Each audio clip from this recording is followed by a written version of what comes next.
ما هي إلا خير، رب الخير لا يأتي إلا بالخير.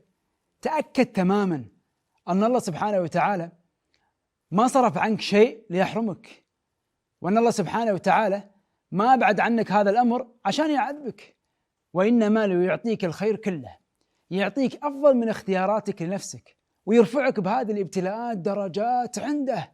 والمؤمن يدرك ذلك ببصيرته لا ببصره.